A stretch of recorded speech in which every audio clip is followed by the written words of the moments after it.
1978, a live studio. Laughter. A young woman sits across three hidden bachelors on a popular TV game show. America is watching. Studio lights glow hot.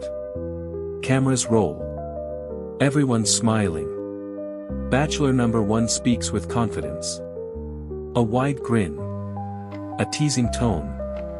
His voice cuts through the air like a practiced line, polished, rehearsed, charming. The crowd loves him. So does the bachelorette. She picks him. The audience claps, cheers, whistles. But behind the camera, something else was waiting. Something no one in that studio could see. Something that would haunt investigators for decades. Because Bachelor number one was no ordinary contestant.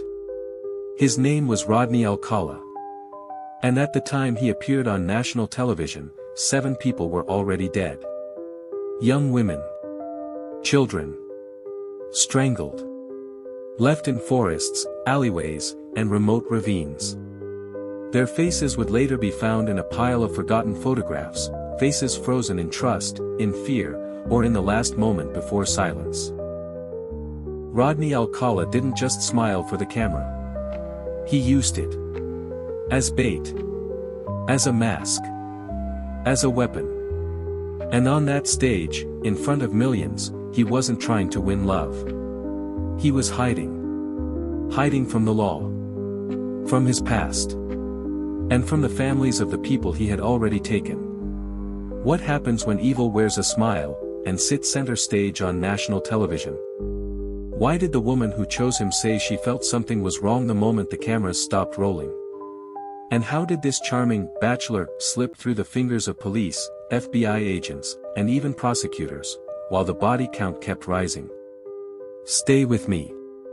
Because what you're about to hear isn't just the story of a killer.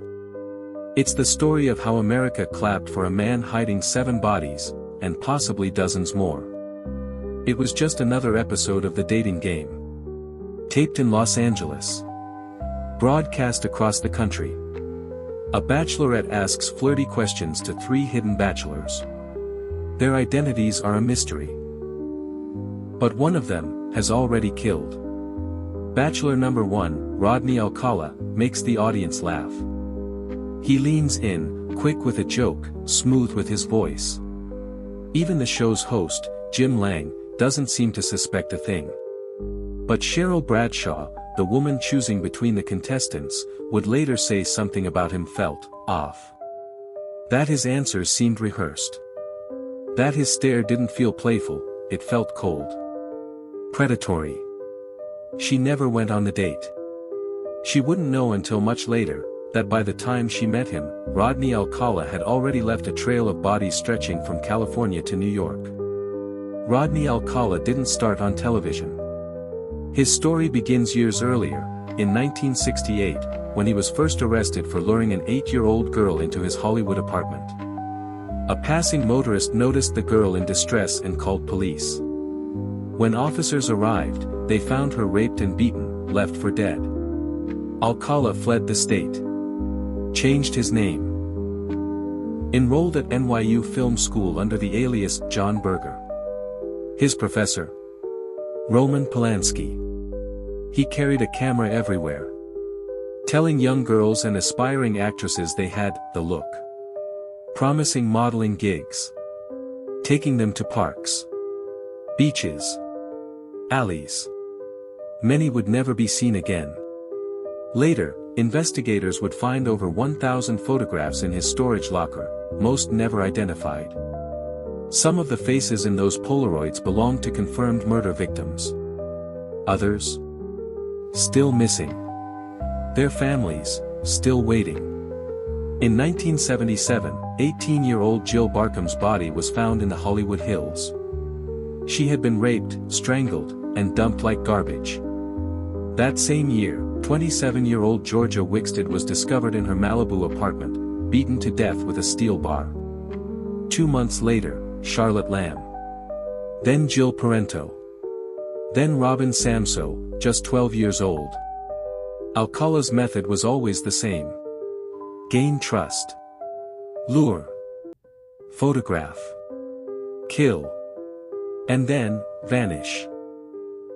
In 1979, when Robin Samsoe disappeared on her way to ballet class, her mother immediately contacted the police. Witnesses described a strange man with a camera.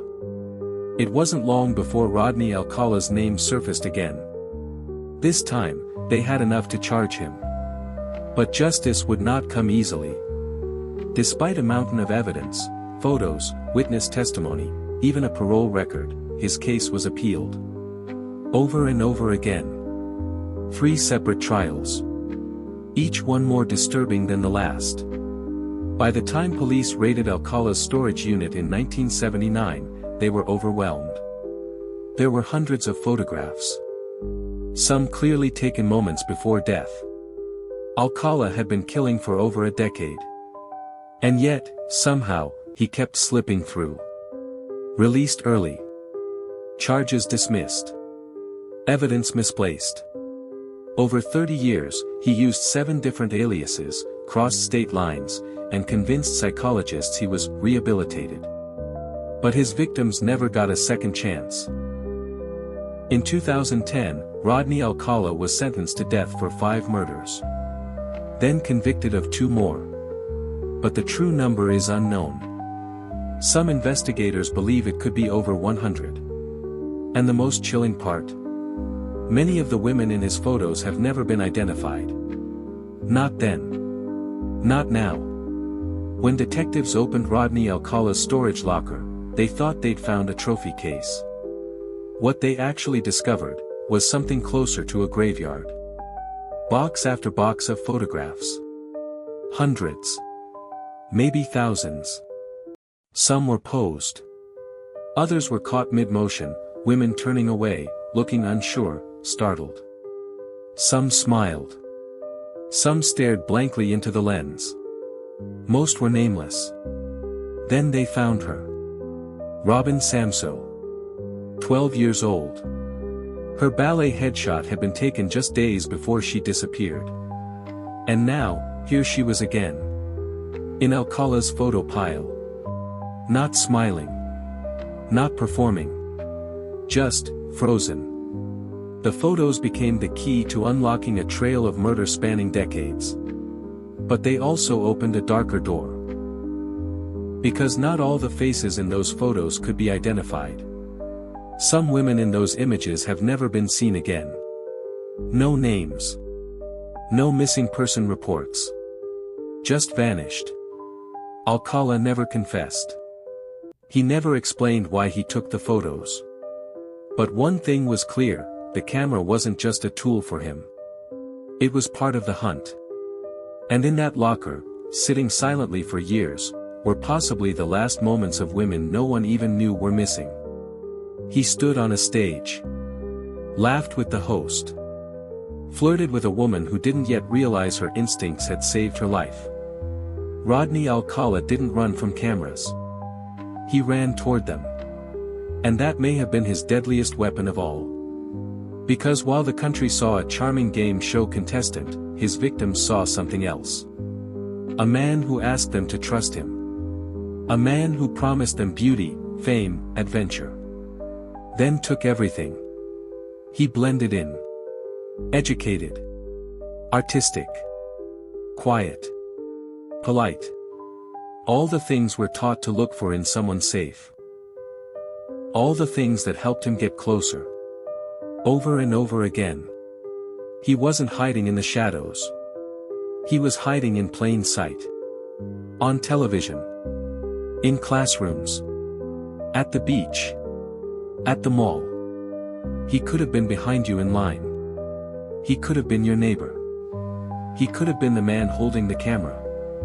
And those photos, still locked away in an evidence box, those frozen moments may never tell us their names.